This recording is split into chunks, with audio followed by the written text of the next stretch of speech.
So hello guys, welcome back to my channel. और आज का ये वीडियो काफ़ी इंपॉर्टेंट होने वाला है क्योंकि आज के इस वीडियो में हम बात करने वाले हैं ऐसे टॉप जी के एमसीक्यू जो काफ़ी इंपॉर्टेंट है पेपर के पॉइंट ऑफ व्यू और की पॉइंट्स के साथ में, यानी क्वेश्चंस को हम डिटेल में उसके आंसर को देखने वाले हैं।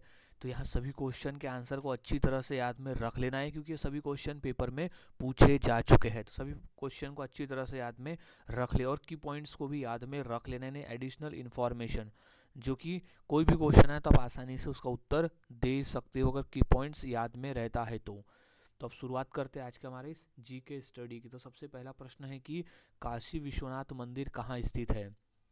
तो इसका सही जवाब हो जाएगा वाराणसी में स्थित है काशी विश्वनाथ का मंदिर। सो अब की पॉइंट को याद रखना है कि काशी विश्वनाथ मंदिर जो है वो उत्तर प्रदेश के वाराणसी में स्थित है। वाराणसी कहाँ है तो उत्तर प्रदेश में, तो उत्तर प्रदेश के वाराणसी में स्थित है काशी विश्वनाथ मंदिर। यह मंदिर पवित्र नदी गंगा के पश्चिमी तट पर है। यह जो मंदिर है वो गंगा नदी के पश्चिमी तट पर स्थित मंदिर है। यह 12 ज्योतिर्लिंगों में से एक है। काशी विश्वनाथ जो है वो 12 ज्योतिर्लिंगों में से एक है। भगवान शिव को समर्पित है। यह काशी विश्वनाथ का जो मंदिर है वो भगवान शिव को समर्पित है और सबसे पवित्र और प्रसिद्ध मंदिरों में से गिना जाता है। तो ये चारों पॉइंट को याद में रख लेना है। अब नेक्स्ट क्वेश्चन है कि सोमनाथ मंदिर कहाँ स्थित है। तो इसका सही जवाब हो जाएगा वो स्थित है गुजरात राज्य में। सोमनाथ मंदिर स्थित है गुजरात राज्य में। सो अब की पॉइंट को याद में रख लेना है कि सोमनाथ मंदिर भारत के गुजरात राज्य के गिर सोमनाथ जिले के वेरावल के पास स्थित है, यानी वेरावल के पास समुद्र तट पर स्थित है सोमनाथ मंदिर।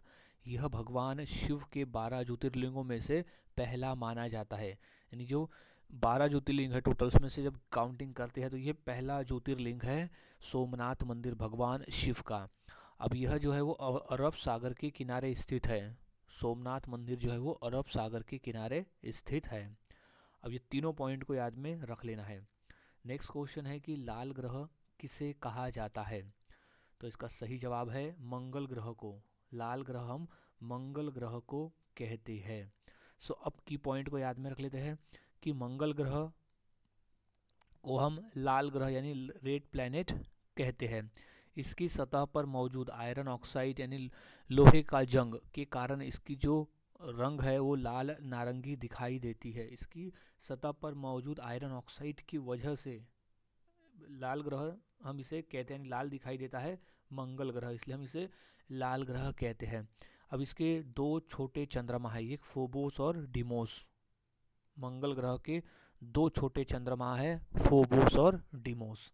ये तीनों पॉइंट को याद में रख लेना है। की पॉइंट्स इंपॉर्टेंट है, अच्छी तरह से इसे याद में रख लेना है।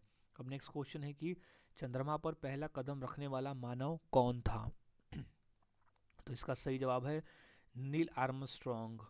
नील आर्मस्ट्रॉन्ग चंद्रमा पर कदम रखने वाला पहला मानव था। सो अब की पॉइंट को याद में रखते हैं कि चंद्रमा पर पहला कदम रखने वाला मानव नील आर्मस्ट्रॉन्ग थे। याद रखना है नील आर्मस्ट्रॉन्ग थे पहला कदम रखने वाले। अब 20 जुलाई 1969 को नासा के अपोलो 11 मिशन के कमांडर के रूप में उन्होंने चंद्रमा की सतह पर उतरे थे। कब उतरे थे? 20 जुलाई 1969 को नासा के अपोलो 11 मिशन के कमांडर के रूप में। अब उनके साथ बज एल्ड्रिन भी चंद्रमा पर उतरे थे, जो दूसरे व्यक्ति थे। बज एल्ड्रिन जो थे वो चंद्रमा पर उतरने वाले दूसरे व्यक्ति थे। अब ये तीनों पॉइंट को याद में रख ले। नेक्स्ट, शिक्षक दिवस कब मनाया जाता है। तो इसका सही जवाब है 5 सितंबर को हम हर साल राष्ट्रीय शिक्षक दिवस के रूप में मनाते हैं। ये याद में रख लेना है, 5 सितंबर को राष्ट्रीय शिक्षक दिवस के रूप में मनाया जाता है। सो अब हम की पॉइंट पे बात कर लेते हैं कि भारत में राष्ट्रीय शिक्षा दिवस हर साल 5 सितंबर को मनाया जाता है।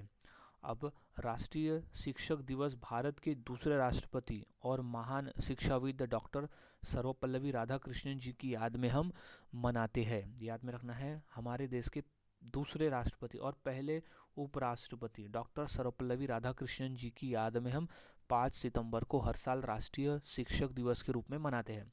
अब दुनिया भर में विश्व शिक्षक दिवस जो है वो 5 अक्टूबर को मनाया जाता है। ये भी याद रख लेना है, एडिशनल इन्फॉर्मेशन है कि विश्व शिक्षक दिवस हम 5 अक्टूबर के दिन हर साल मनाते हैं। तो ये तीनों पॉइंट को अच्छी तरह से याद में रख लेना है। अब नेक्स्ट क्वेश्चन है कि हीराकुंड बांध किस नदी पर स्थित है? तो इसका सही जवाब है महानदी पर बना हुआ है हीराकुंड बांध। इंपॉर्टेंट प्रश्न है, महानदी पर बना है हीराकुंड बांध। अब की पॉइंट्स को याद में रख लेते हैं कि हीराकुंड बांध भारत के उड़ीसा राज्य में महानदी पर स्थित है। कहाँ है? भारत के उड़ीसा राज्य में महानदी पर बना हुआ है हीराकुंड बांध। यह दुनिया का सबसे लंबा मिट्टी का बांध है, यानी अर्थन डैम है, दुनिया का सबसे लंबा मिट्टी का बांध है, जिसकी टोटल लंबाई लगभग 25.8 किलोमीटर है। 25.8 किलोमीटर है इसकी टोटल लंबाई। अब हीराकुंड बांध का निर्माण 1957 में हुआ था। हीराकुंड बांध का की जो लंबाई है वो 25.8 किलोमीटर है और इसका जो निर्माण है वो 1957 में हुआ था। अब इसका जो उद्देश्य है वो बाढ़ नियंत्रण, सिंचाई और जल विद्युत उत्पादन है मेन इसका उद्देश्य बनाने का। सो ये चारों पॉइंट को अच्छी तरह से याद में रख लेना है क्योंकि चारों पॉइंट इंपॉर्टेंट है पेपर के पॉइंट ऑफ व्यू। अब नेक्स्ट क्वेश्चन है कि भारत में जीएसटी कब लागू हुआ? ये मोस्ट इंपॉर्टेंट क्वेश्चन है, बार बार पेपर में आया हुआ है, तो की पॉइंट्स याद में रख लेते हैं। सबसे पहले इसका आंसर है 2017 में। भारत में जीएसटी जो है वो 2017 में लागू हुआ था। सो अब की पॉइंट को याद में रख लेना है। तो भारत में जो जीएसटी है वो 1 जुलाई 2017 से जीएसटी लागू हुआ। अब है जीएसटी को 101वें संशोधन अधिनियम के रूप में पारित किया गया था। ये भी याद रख लेना है कि जीएसटी को 101वें संशोधन अधिनियम के रूप में पारित किया गया था। अब है कि भारत के राष्ट्रपति ने 12 अप्रैल 2017 को केंद्रीय जीएसटी कानून को स्वीकृति दी थी। 12 अप्रैल 2017 को। अब संविधान का अनुच्छेद 279A जीएसटी परिषद के गठन से संबंधित है। संविधान का जो अनुच्छेद 279A है वो जीएसटी परिषद के गठन से संबंधित है। अब जीएसटी बिल को मंजूरी देने वाला पहला राज्य था असम। याद रखना है, जीएसटी बिल को मंजूरी देने वाला पहला राज्य था असम। ये भी क्वेश्चन आया हुआ है पेपर में, तो ये सभी पॉइंट इंपॉर्टेंट है, सभी पॉइंट को याद में रख लेना है। और जीएसटी लागू करने वाला पहला देश था फ्रांस। ये भी एक एडिशनल इन्फॉर्मेशन ध्यान में रख लेना है कि जीएसटी लागू करने वाला पहला देश है फ्रांस। अगला प्रश्न, सौरमंडल का सबसे गर्म ग्रह कौन सा है? तो इसका सही जवाब है शुक्र ग्रह। सौरमंडल का सबसे गर्म ग्रह जो है वो शुक्र ग्रह को हम कहते हैं। सो की पॉइंट याद में रख लेना है कि शुक्र क्यों गर्म है। तो सौरमंडल का जो सबसे बड़ा ग्रह है वो है, सबसे गर्म ग्रह है वो है शुक्र ग्रह। अब शुक्र का जो घना कार्बन डाइऑक्साइड का वातावरण है एक ग्रीन हाउस प्रभाव पैदा करता है जो गर्मी को फंसा लेता है और इसे सौरमंडल का सबसे गर्म ग्रह बनाता है। तो शुक्र ग्रह का जो सौरमंडल है वो एक घना कार्बन डाइऑक्साइड वातावरण से बना हुआ है, जिस वजह से वहाँ पर गर्मी बहुत ज़्यादा है, इसलिए वह सौरमंडल का सबसे गर्म ग्रह है। इसके बावजूद कि बुध सूर्य के सबसे नज़दीक है और दूसरे नंबर पर आता है शुक्र। तो शुक्र सबसे ज़्यादा गर्म है बुध ग्रह की तुलना में, क्योंकि वहाँ कार्बन डाइऑक्साइड का प्रभाव सबसे ज़्यादा है। अब है कि शुक्र की सतह का औसत तापमान लगभग 464 डिग्री सेल्सियस होता है, जिस पर शीशा भी पिघल सकता है। तो ये तीनों पॉइंट अच्छी तरह से याद में रख लेना है। अब नेक्स्ट क्वेश्चन है कि अंतर्राष्ट्रीय श्रमिक दिवस यानी अंतर्राष्ट्रीय मजदूर दिवस कब मनाया जाता है? तो वो हम मनाते हैं 1 मई के दिन। अंतर्राष्ट्रीय श्रमिक दिवस यानी अंतर्राष्ट्रीय मजदूर दिवस हम मनाते हैं 1 मई को। अब हम की पॉइंट्स को अच्छी तरह से याद में रख लेते हैं। 1 मई को मुख्य रूप से अंतर्राष्ट्रीय मजदूर दिवस मनाया जाता है, यानी इंटरनेशनल लेबर डे के रूप में हम मनाते हैं 1 मई के दिन। अब यूरोप में 14 जुलाई 1988 को पेरिस में सोशलिस्ट पार्टियों की अंतर्राष्ट्रीय कांग्रेस ने 1 मई को मजदूरों के लिए अंतर्राष्ट्रीय एकता और एकजुटता का श्रमिक दिवस घोषित किया। 1 मई को पेरिस के सोशलिस्ट पार्टियों ने अंतर्राष्ट्रीय तौर पर 1 मई को मजदूरों के लिए अंतर्राष्ट्रीय एकता और एकजुट का श्रमिक दिवस घोषित किया था। इम्पोर्टेंट प्रश्न है, इसे अच्छी तरह से याद में रख लेना है। भारत में पहला मजदूर दिवस मनाया गया था 1923 में चेन्नई में। भारत में मजदूर दिवस मनाया गया था चेन्नई में। इंपॉर्टेंट प्रश्न है, इसे अच्छी तरह से याद में रख लेना है। ये तीनों पॉइंट इंपॉर्टेंट है, तीनों पॉइंट को याद में रख ले। अब नेक्स्ट क्वेश्चन है कि कथकली किस राज्य का नृत्य है? तो इसका सही जवाब है केरल राज्य का। कथकली जो है वो केरल राज्य का एक प्रमुख नृत्य है। अब की पॉइंट्स पे बात करते हैं कि कथकली भारत के केरल राज्य का एक प्रसिद्ध शास्त्रीय नृत्य नटिका है। कथकली भारत के केरल राज्य का एक प्रसिद्ध शास्त्रीय नृत्य है। इसकी जड़ें केरल की प्राचीन और नाट्य परंपराओं में से एक है। यह 17वीं शताब्दी में विकसित हुआ। याद रखना है, ये 17वीं शताब्दी में विकसित हुआ था केरल में। अब यह महाभारत और रामायण जैसे पारंपरिक ग्रंथों पर आधारित है। इंपॉर्टेंट प्रश्न है, इसे याद में रख लेना है कि कथकली जो है वो महाभारत और रामायण जैसे पौराणिक ग्रंथों पर आधारित होता है। तो ये तीनों पॉइंट को याद में रखें, तीनों पॉइंट इंपॉर्टेंट है।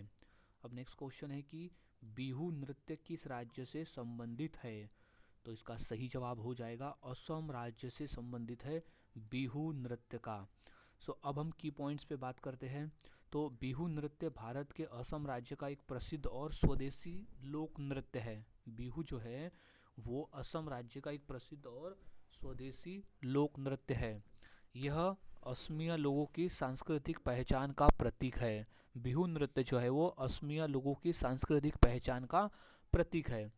बिहू त्योहारों के दौरान बिहू जो है वो त्योहारों के दौरान किया जाता है, जो नए साल और फसल कटाई से जुड़ा हुआ है। बिहू कब किया जाता है? एक तो नए साल के दौरान या तो फिर फसल कटाई के दौरान यह नृत्य किया जाता है। तो ये तीनों पॉइंट इंपॉर्टेंट है, याद में रख लेना है। अब नेक्स्ट क्वेश्चन है कि शांति का नोबल कहाँ दिया जाता है, यानी शांति का नोबल पुरस्कार कहाँ दिया जाता है? तो सही जवाब है ओस्लो। ओस्लो शहर में दिया जाता है शांति का नोबल पुरस्कार। अब हम की पॉइंट्स को याद में रखते हैं।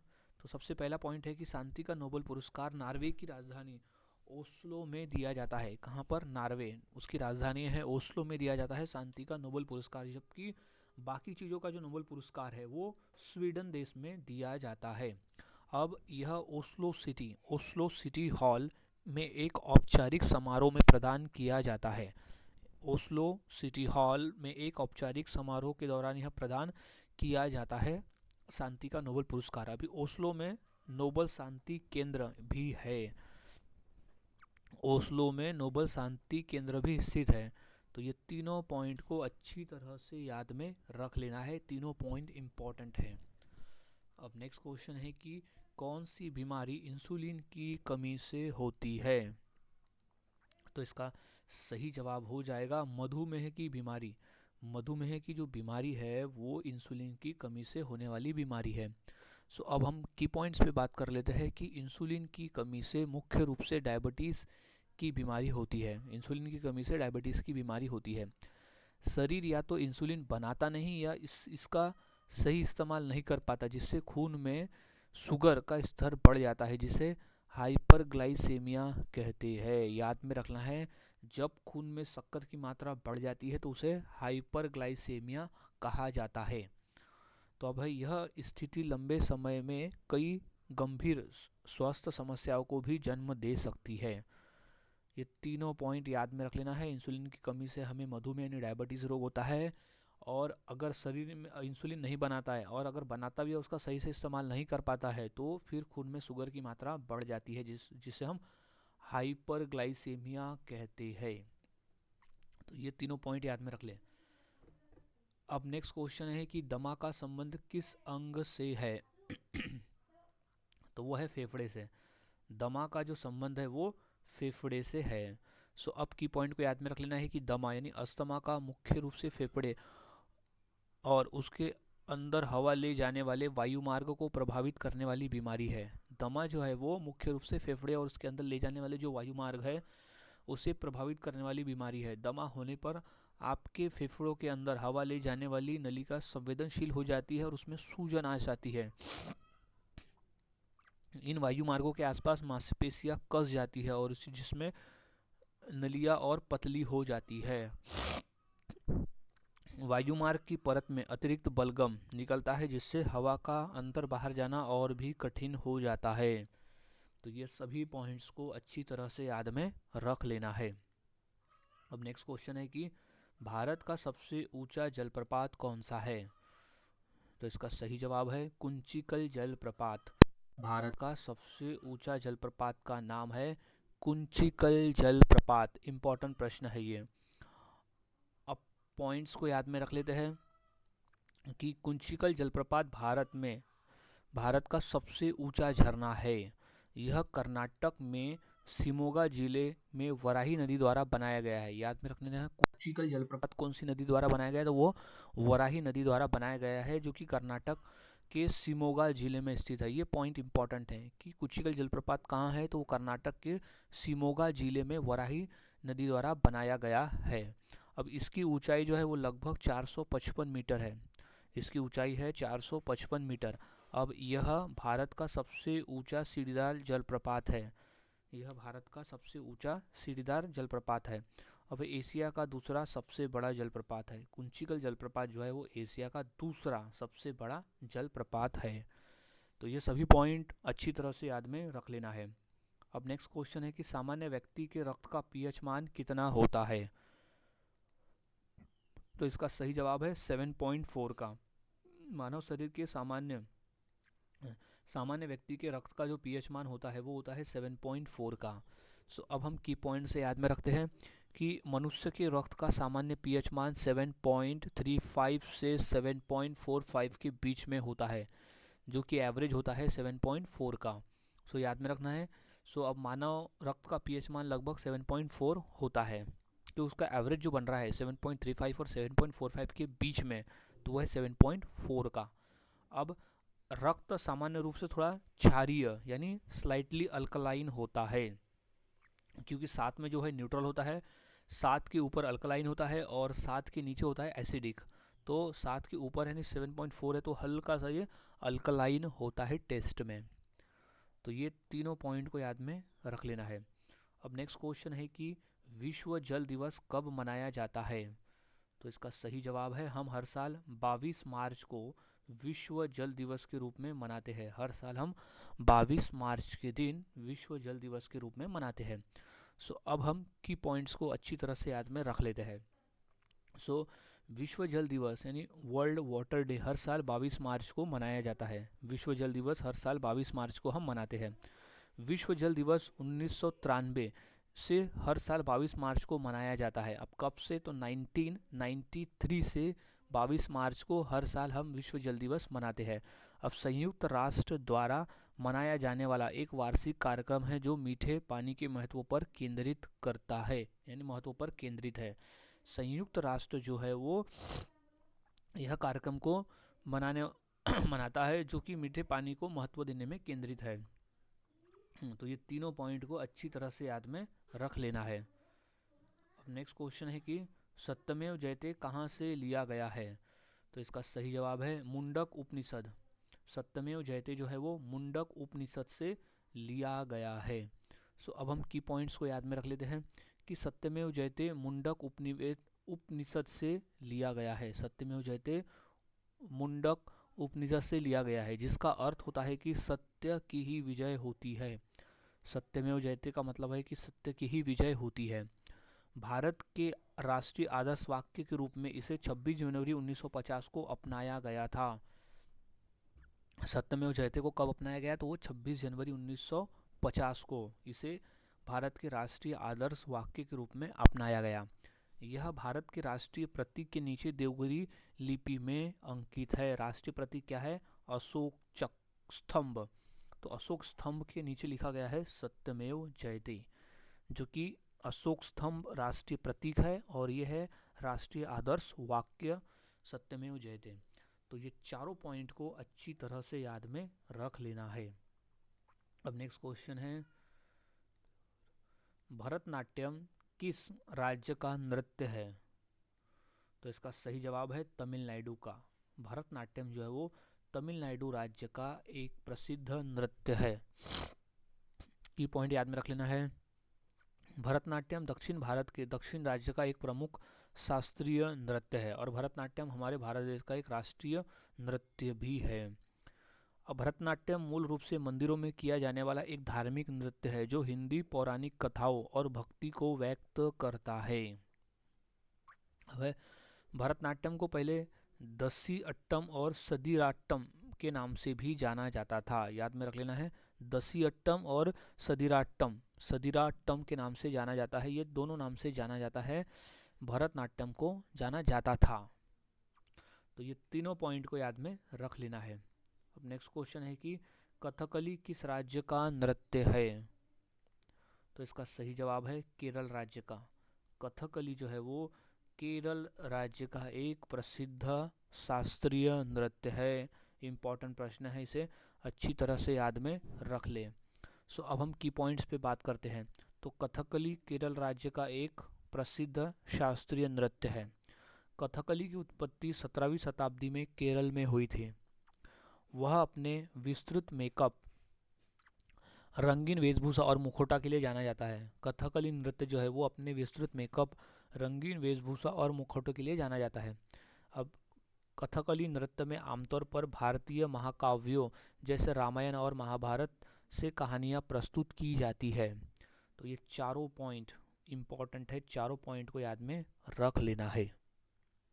नेक्स्ट प्रश्न है, कुचिपुड़ी किस राज्य का नृत्य है?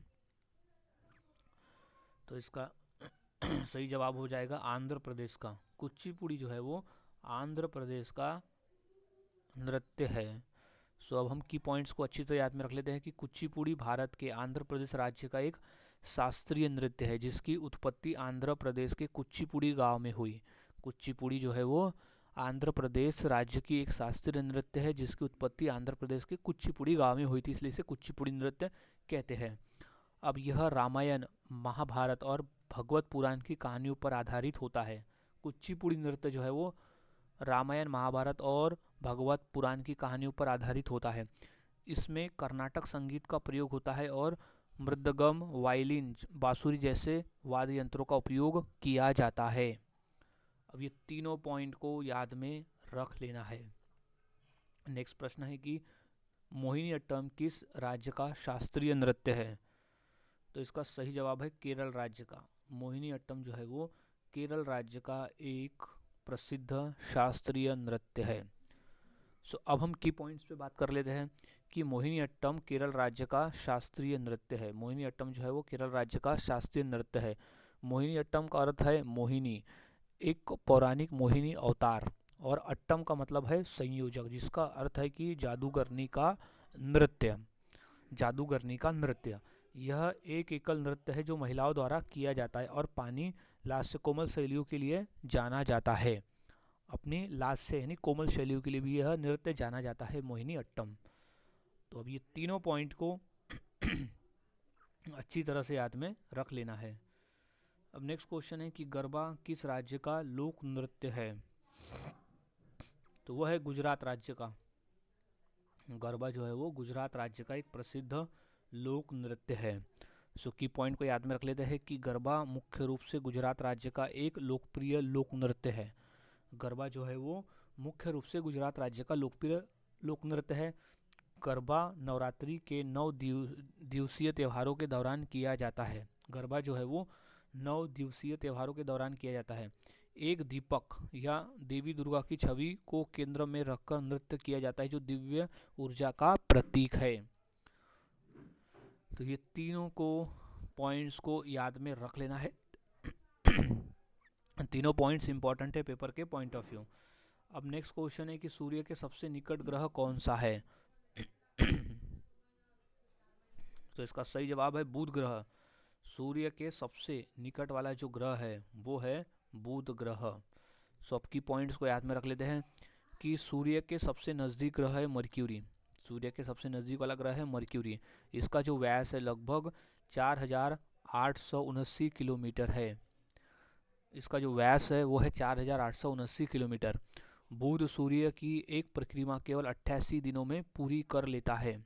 सूर्य जो है वो सूर्य की परिक्रमा बुध जो है वो 88 दिनों में पूरी कर लेता है। बुध का कोई प्राकृतिक चंद्रमा नहीं है, यानी प्राकृतिक उपग्रह नहीं है। ये मोस्ट इम्पॉर्टेंट पॉइंट है कि बुध ग्रह का कोई भी चंद्रमा यानी उसका उपग्रह नहीं है। हमारे सौरमंडल में बुध और शुक्र ऐसे दो ग्रह है जिनका कोई भी उपग्रह नहीं है। ये दोनों पॉइंट याद में रख लेना है कि बुध और शुक्र ग्रह का कोई भी चंद्रमा नहीं है। तो सूर्य से इसकी जो औसत दूरी है बुध ग्रह की, वो है 5.79 करोड़ किलोमीटर है सूर्य से बुध की दूरी। सो ये पॉइंट्स याद में रख लेना है, ये सभी पॉइंट्स इंपॉर्टेंट है। सो अगला क्वेश्चन है, मानव शरीर का तापमान कितना होता है?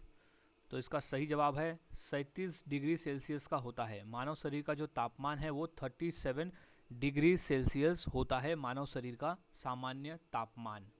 सो अब इसे की पॉइंट से याद में रख लेते हैं। सो की पॉइंट कहता है कि मानव शरीर का जो सामान्य तापमान है वो 37 डिग्री सेल्सियस होता है। अगर फ़ारेनहाइट की बात करें तो होता है 98.6 डिग्री फ़ारेनहाइट। ये दोनों पॉइंट को याद में रखना है, 37 डिग्री सेल्सियस और 98.6 डिग्री फ़ारेनहाइट होता है मानव शरीर का सामान्य तापमान। अब शरीर का तापमान हाइपोथैलेमस नियंत्रित करता है। शरीर का जो तापमान है वो हाइपोथैलेमस नियंत्रित करता है, और इसे मापने का जो यंत्र है उसे कहते हैं थर्मामीटर। शरीर का तापमान जो है वो थर्मामीटर से मापा जाता है। तो ये तीनों पॉइंट को अच्छी तरह से याद में रख लेना है, तीनों पॉइंट इंपॉर्टेंट है। अब नेक्स्ट क्वेश्चन है कि पहला पंचवर्षीय योजना कब शुरू हुआ? तो वो हुआ था 1951 से। पहला पंचवर्षीय योजना जो है वो 1951 में शुरू हुआ था। सो अब की पॉइंट्स को याद में रख लेते हैं कि भारत की पहली पंचवर्षीय योजना अप्रैल 1951 से शुरू हुआ था। अप्रैल 1951 से शुरू हुआ भारत की पहली पंचवर्षीय योजना। अवधि क्या थी? तो अप्रैल 1951 से मार्च 1956। अप्रैल 1951 से मार्च 1956 थी पहली पंचवर्षीय योजना की अवधि, यानी उसकी तारीख। अब इसे देश के आर्थिक और सामाजिक विकास के लिए पंडित जवाहरलाल नेहरू जब उस समय के प्रधानमंत्री थे उनके नेतृत्व में शुरू किया गया था। याद रखना है, पहला पंचवर्षीय जो है वो शुरू किया गया था हमारे देश के पहले प्रधानमंत्री जवाहरलाल नेहरू जी के नेतृत्व में। इंपॉर्टेंट प्रश्न है, अच्छी से याद में से रख लेना है। सो गाइस, अब नेक्स्ट क्वेश्चन है,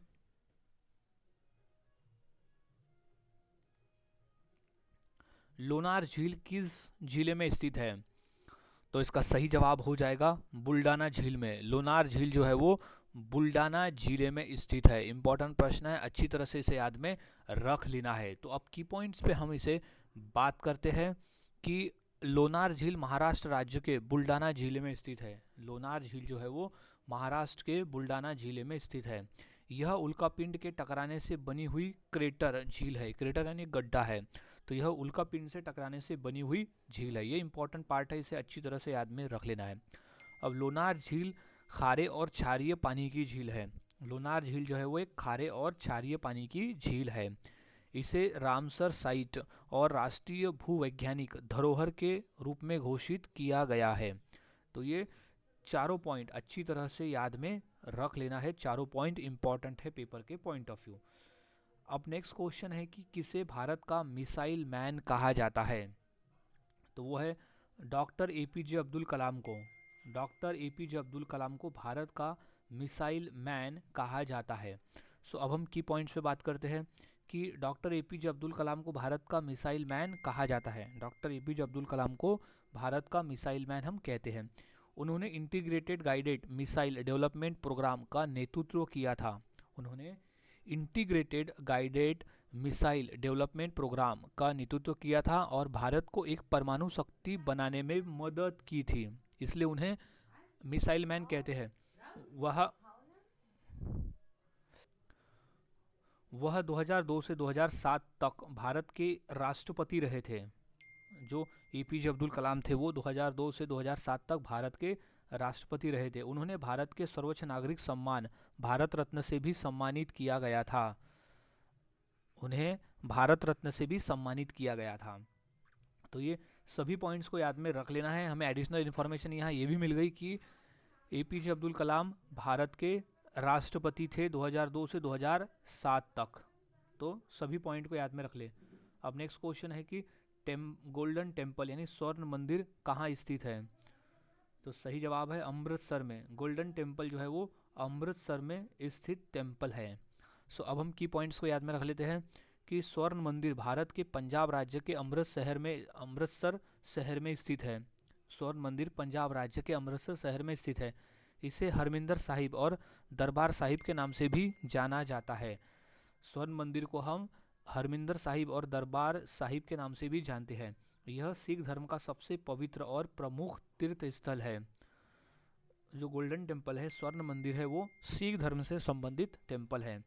यह एक पवित्र सरोवर यानी अमृत सरोवर के बीच में स्थित है। याद रखना है, गोल्डन टेम्पल स्वर्ण मंदिर जो है वो एक अमृत सरोवर के बीच में स्थित है। स्वर्ण मंदिर 1604 ईस्वी में इसका मूल निर्माण पूरा हुआ। 1604 में इसका निर्माण पूरा हुआ था। फिर 1809 से 1830 के बीच महाराजा रणजीत सिंह ने इसे सोने की परतों से सुसज्जित करवाया था, जिससे इसे स्वर्ण मंदिर कहा जाने लगा। ये भी इम्पोर्टेंट पॉइंट है कि महाराजा रणजीत सिंह ने इसमें सोने की परत से इसे सुसज्जित करवाया था, इसलिए इसे स्वर्ण मंदिर कहा जाने लगा था। तो ये सभी पॉइंट याद में रख लेना है। अब नेक्स्ट क्वेश्चन है कि लावनी किस राज्य का लोक नृत्य है? तो इसका सही जवाब है महाराष्ट्र राज्य का। लावनी जो है वो महाराष्ट्र राज्य का एक प्रमुख लोक नृत्य है। अब की पॉइंट्स पे बात करते हैं हम कि लावनी महाराष्ट्र राज्य का एक प्रसिद्ध लोक नृत्य है। लावनी पारंपरिक गीत और नृत्य का एक संयोजन है जो विशेष रूप से एक ताल वाद्य ढोलकी की थाप में किया जाता है। लावनी शब्द लावण्य शब्द से बना है जिसका अर्थ है सुंदरता। लावनी शब्द जो है वो लावण्य शब्द से बना है जिसका अर्थ है सुंदरता। यह मराठी लोकमंच तमाशा का भी एक अहम हिस्सा है। यह मराठी लोकमंच तमाशा का भी एक हिस्सा है। तो ये सभी पॉइंट को अच्छी तरह से याद में रख लेना है। अब नेक्स्ट क्वेश्चन है कि घूमर किस राज्य का प्रसिद्ध लोक नृत्य है? तो वो है राजस्थान राज्य का। घूमर जो है वो राजस्थान राज्य का एक प्रसिद्ध लोक नृत्य है। सो अब की पॉइंट्स पे बात कर लेते हैं कि घूमर राजस्थान का एक परंपरागत लोक नृत्य है। इसका विकास भील जनजाति ने माँ सरस्वती की आराधना के लिए किया था। याद में रख लेना है कि घूमर जो नृत्य है, लोक नृत्य, उसका विकास भील जनजाति ने माँ सरस्वती की आराधना के लिए किया था और बाद में बाकी राजस्थानी बिरादरियों ने इसे अपना लिया था। यह नाच मुख्यतः महिलाएं घूंघट लगाकर और एक घूमेदार पोशाक जिसे घाघरा कहते हैं यह करके वह करती है। तो ये तीनों पॉइंट याद में रख लें। अब नेक्स्ट क्वेश्चन है कि बिहू नृत्य किस राज्य से संबंधित है? तो इसका सही जवाब हो जाएगा असम राज्य से। बिहू का जो संबंध है वो है असम राज्य से। अब हम की पॉइंट्स पे बात कर लेते हैं। तो बिहू नृत्य भारत के असम राज्य का एक प्रसिद्ध और स्वदेशी लोक नृत्य है जो बिहू उत्सव से जुड़ा हुआ है। बिहू नृत्य जो है वो भारत के असम राज्य का एक प्रसिद्ध और स्वदेशी लोक नृत्य है जो बिहू उत्सव से जुड़ा है। यह असमिया लोगों की सांस्कृतिक पहचान का प्रतीक है। याद में रख लेना है, यह असमिया लोगों की सांस्कृतिक पहचान का प्रतीक है बिहू नृत्य। अब बिहू त्योहारों के दौरान किया जाता है जो नए साल और फसल की कटाई से जुड़ा हुआ है, जिसे बोहाल बिहू भी कहते हैं। इसमें ढोल, पेपा, भैंस में सींग से बना वाद्य और गगना जैसे वाद्य यंत्रों का उपयोग इसमें होता है। तो याद में रख लेना है, बिहू जो है वो असम राज्य का एक प्रसिद्ध लोक नृत्य है। सो अब नेक्स्ट क्वेश्चन है कि कालबेलिया नृत्य किस राज्य से संबंधित है? तो इसका सही जवाब है राजस्थान राज्य से। कालबेलिया नृत्य जो है वो राजस्थान राज्य से संबंधित है। सो अब की पॉइंट्स पे हम बात कर लेते हैं कि कालबेलिया नृत्य मुख्य रूप से राजस्थान राज्य से संबंधित है। कालबेलिया नृत्य मुख्य रूप से राजस्थान राज्य से संबंधित है। कालबेलिया नृत्य थार रेगिस्तान की कालबेलिया जनजाति द्वारा किया जाने वाला एक प्रसिद्ध लोक नृत्य है। कालबेलिया जो नृत्य है वो थार रेगिस्तान की कालबेलिया जनजाति द्वारा किया जाने वाला एक प्रसिद्ध लोक नृत्य है। 2010 में यूनेस्को की अमूर्त सांस्कृतिक विरासत सूची में इसे शामिल किया गया था। 2010 के यूनेस्को की अमूर्त सांस्कृतिक विरासत में से शामिल किया गया और इसे सपेरा नृत्य भी कहा जाता है। कालबेलिया नृत्य को सपेरा नृत्य के नाम से भी जाना जाता है। तो ये सभी पॉइंट्स को अच्छी तरह से याद में रख लेना है। अब नेक्स्ट क्वेश्चन है कि राउफ नृत्य किस राज्य का है? तो इसका सही जवाब हो जाएगा जम्मू कश्मीर का है। राउफ नृत्य जो है वो जम्मू कश्मीर राज्य का है। सो की पॉइंट्स को अच्छी तरह से याद में रख लेना है कि राउफ नृत्य मुख्य रूप से जम्मू कश्मीर का एक प्रसिद्ध लोक नृत्य है। राउफ जो है वो जम्मू कश्मीर का एक प्रसिद्ध लोक नृत्य है। यह कश्मीर घाटी की महिलाओं द्वारा वसंत ऋतु, फसल की कटाई और ईद जैसे त्योहारों में किया जाता है। राउफ नृत्य जो है वो कश्मीर घाटी की महिलाओं द्वारा वसंत ऋतु, फसल की कटाई और ईद जैसे त्योहारों में किया जाता है। इसमें दो पंक्तियों में महिलाएं एक दूसरे के सामने खड़ी होकर सरल और लयबद्ध फुटवर्क यानी पैर की चाल से यह नृत्य को करती है। तो तीनों पॉइंट को याद में रख लें। अब नेक्स्ट क्वेश्चन है कि विश्व की सबसे लंबी नदी कौन सी है?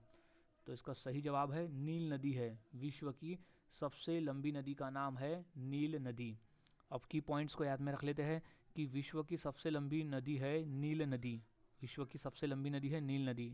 यह लगभग 6,650 किलोमीटर लंबी है। नील नदी जो है वो 6,650 किलोमीटर लंबी नदी है।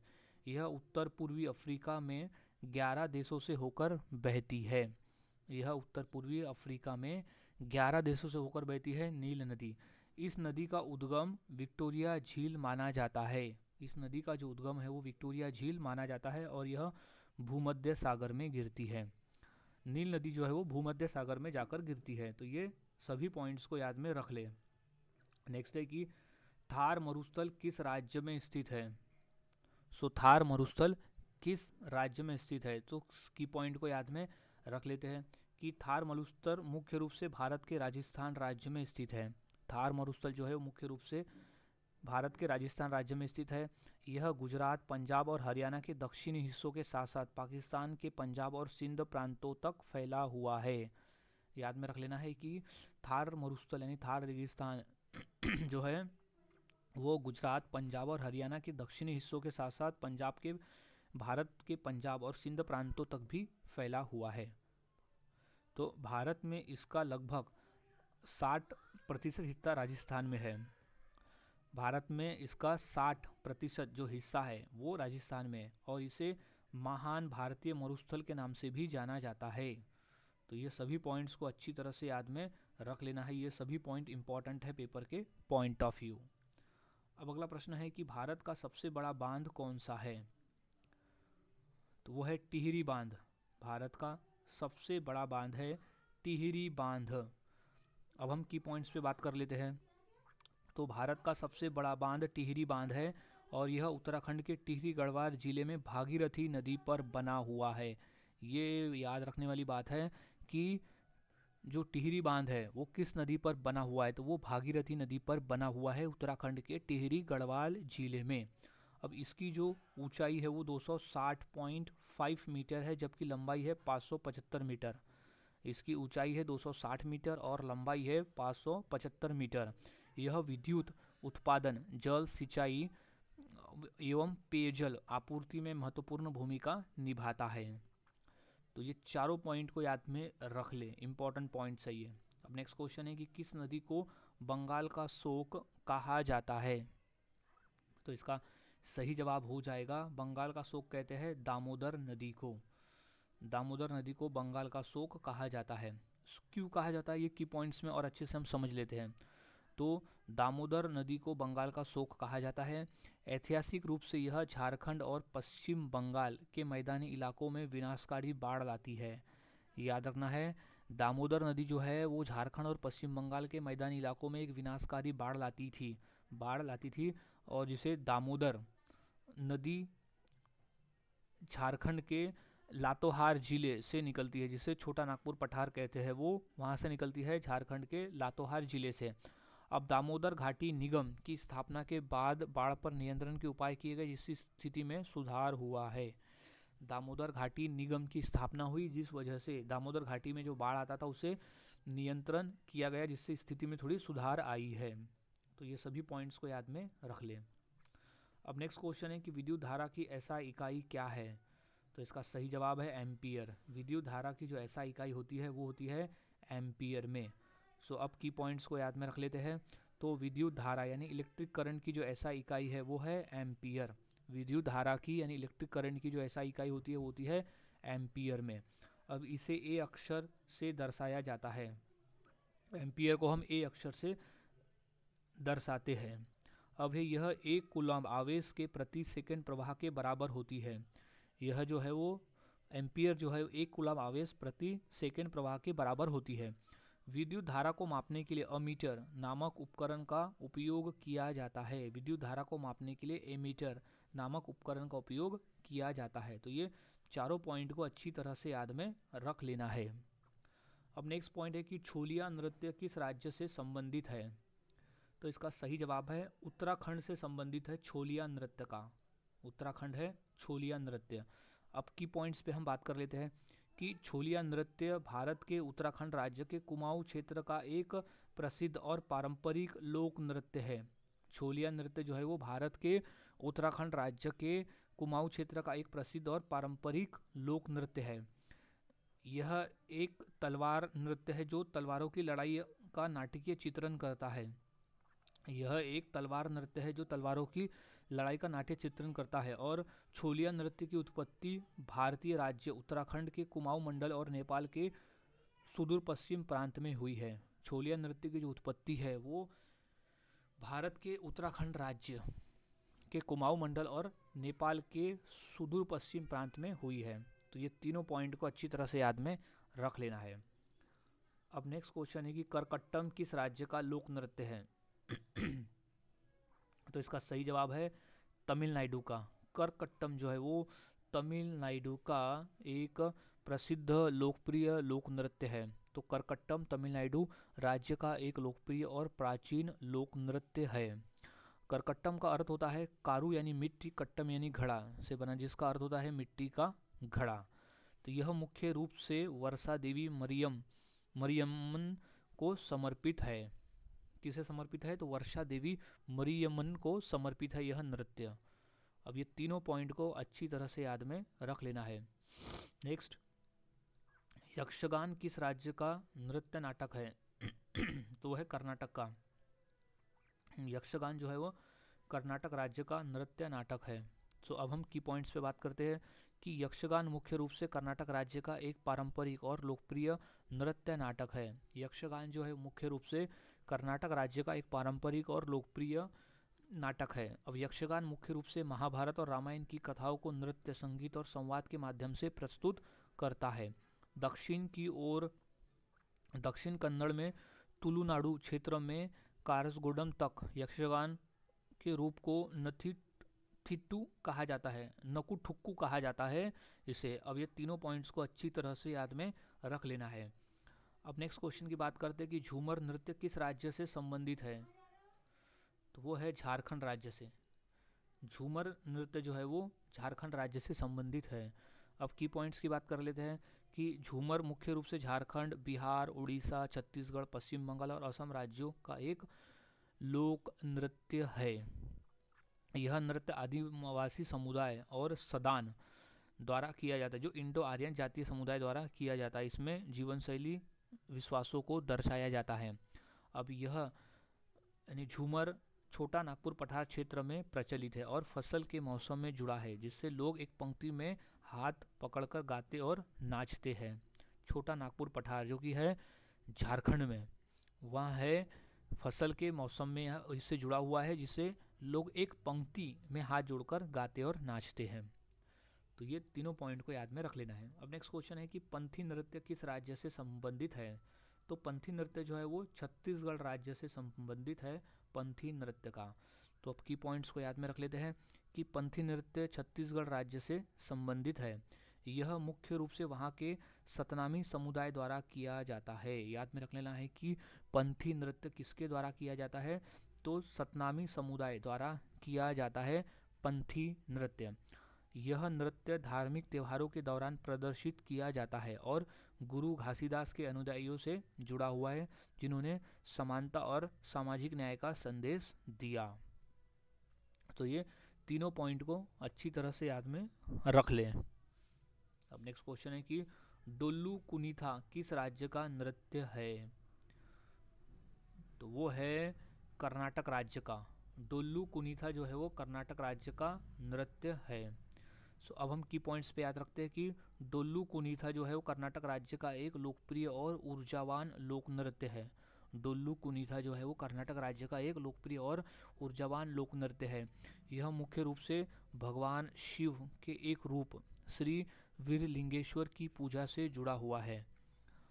श्री वीरलिंगेश्वर की पूजा से जुड़ा हुआ है डोल्लू कुनीथा नृत्य। यह नृत्य कर्नाटक के उत्तरी हिस्से में कुरुबा गौड़ा समुदाय के अनुष्ठानों से उत्पन्न हुआ था। कुरुबा गौड़ा समुदाय के अनुष्ठानों से उत्पन्न हुआ था डोल्लू कुनीथा नृत्य। तो ये तीनों पॉइंट को याद में रख ले। अब नेक्स्ट क्वेश्चन है कि सुआ नृत्य किस राज्य का है?